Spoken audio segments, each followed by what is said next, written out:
मैं चाहूंगा वो तस्वीरें एक बार दिखा दें। अगले मंत्री जो शपथ लेने आ रहे हैं उससे पहले जरा 3 तस्वीरें दिखाएं हमारे दर्शकों को। 5:04 हो रहे हैं और ये हमारे सामने एक बहुत बड़ी तस्वीर है। इसको देखें आप।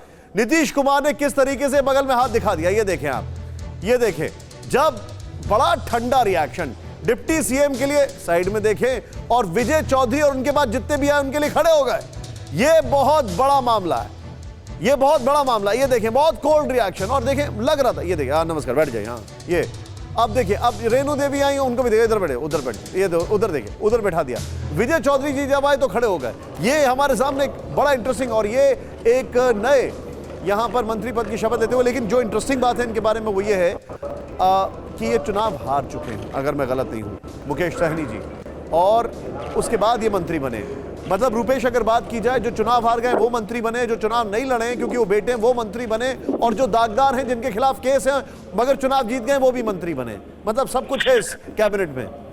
देखिए, बिल्कुल मुकेश सहनी अब मंत्री पद की शपथ ले चुके हैं और बहुत महत्वपूर्ण है इस वक्त ये बतलाना कि जब ये तेजस्वी यादव के साथ उस प्रेस कॉन्फ्रेंस में मौजूद थे जहां सीटों का ऐलान होना था, उन्होंने एक भी सीटें नहीं दी गई। बाद में कहा गया कि आरजेडी के कोटे से इन्हें एडजस्ट किया जाएगा। उस वक्त इन्होंने ये आरोप लगाया कि मेरे साथ धोखा दिया गया है, और आज चुनाव हार जाते हैं। लोजपा के जो सांसद हैं महबूब अली कैसर, उनके बेटे वहाँ आरजेडी के उम्मीदवार थे, उनसे ये चुनाव हार गए। और आज क्या इनकी पार्टी के 4 जो विधायक जो चुन करके आए, जीत करके लड़के यहाँ पे पहुंचे हैं, उन्हें मंत्री पद में देते हुए, चूंकि ये सुप्रीमो हैं तो ये खुद यहाँ मंत्री पद की शपथ ले रहे हैं, तो ये क्या उन 4 विधायकों के साथ धोखा नहीं है?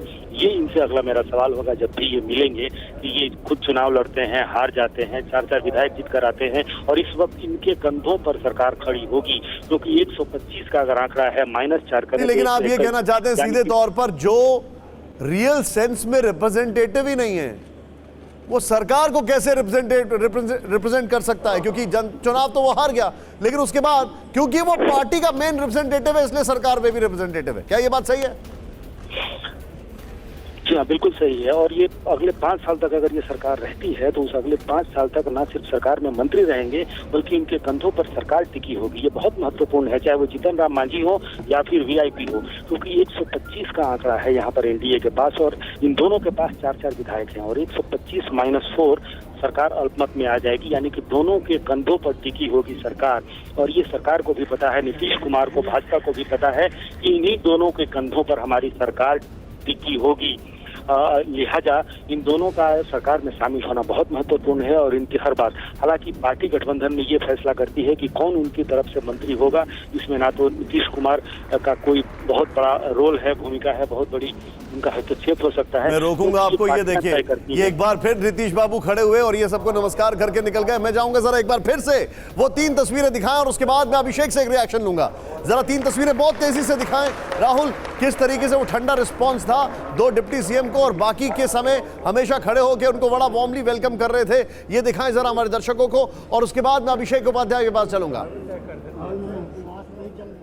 ये देखिए आप, अभिषेक भाई, ये बहुत कुछ बताता है। बॉडी लैंग्वेज, कोई ऐसी चीज नहीं है जो समझ ना पाए। देखिए, ये जो हम देख रहे हैं निशांत, ये इस बात की उम्मीद थी, लेकिन ये शपथ ग्रहण में दिख जाएगा इसकी उम्मीद बिल्कुल नहीं थी। ये तो उम्मीद थी कि जब सरकार चलेगी तो ऐसा ही होगा, नीतीश कुमार अपने आप को असर्ट करेंगे, लेकिन शुरुआत आज के दिन से कर देंगे, ये उम्मीद नहीं थी। और ये दिखाता है, रोकूंगा आपको यहाँ पर अभिषेक।